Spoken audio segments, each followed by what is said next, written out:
Bonjour à toutes et à tous et bienvenue sur Chafouineur, votre chaîne du partage de la passion du cinéma et de la pop culture pour un nouvel épisode du Popcast, le format qui vous permet autant de me regarder sur YouTube que de m'écouter sur vos plateformes de podcast préférées. Pour ce nouvel épisode du Popcast, accrochez-vous bien car on part à l'est, direction les pays d'Asie pour un voyage à vous glacer le sang. Groovy. On ne parle pas d'un, ni de deux, ni de trois. Si 3 films d'horreur asiatiques. Un Taïwanais, un Sud-Coréen et un Japonais entrent dans un bar. Ouais, non, c'est pas ça. Attendez, passons à l'horreur, car là, attends-toi à des rebondissements plus fous que la vie sentimentale d'un chat sur Tinder. Commençons avec Warning, Do Not Play de Kim Ji-won, un film sud-coréen.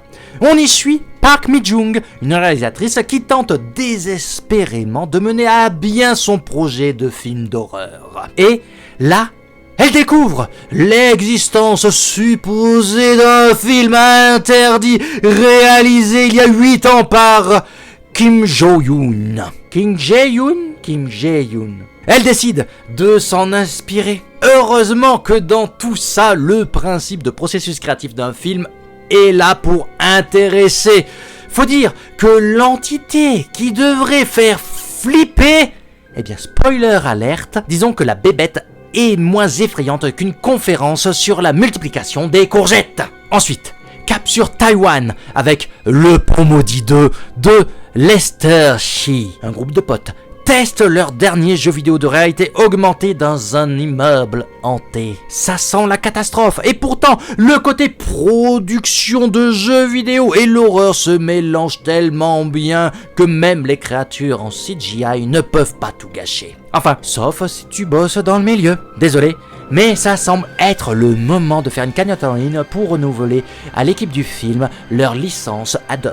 Terminons avec le Japon et Sadako 2019 de Hideo Nakata. Oui, la suite directe des films Ring. Mayu Akikawa, psychologue, part à la recherche de son frère disparu après une exploration dans un appartement hanté. Sympa sur le papier, surtout grâce à sa première partie qui met un chouïa en avant Internet et la création de contenu sur les réseaux. Car oui, rapidement, on se demande où qu'elle est la peur, où qu'elle est la malédiction.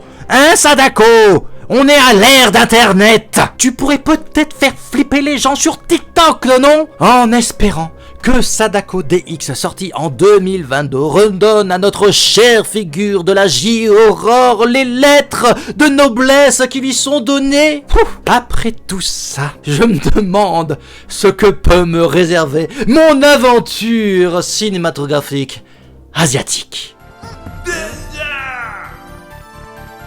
Oh purée! Cet épisode du Popcast touche à sa fin. S'il vous a plu, n'hésitez pas à me le dire en commentaire ou à me dire en commentaire ce que vous aimeriez voir prochainement sur la chaîne ou à me dire encore en commentaire ce que vous avez pensé d'un de ces films ou de ces 3 films si vous les avez visionnés. Ça aide au bon référencement et au soutien de la passion que vous pouvez faire également en partageant, en vous abonnant et en likant plus fort que le son d'une porte qui grince dans un film d'horreur. Selon la plateforme de podcast où vous m'écoutez, n'hésitez pas à mettre le maximum d'étoiles pour me soutenir. Ceci étant dit, je n'ai pas plus à vous dire, je vous dis donc à tout bientôt pour la suite.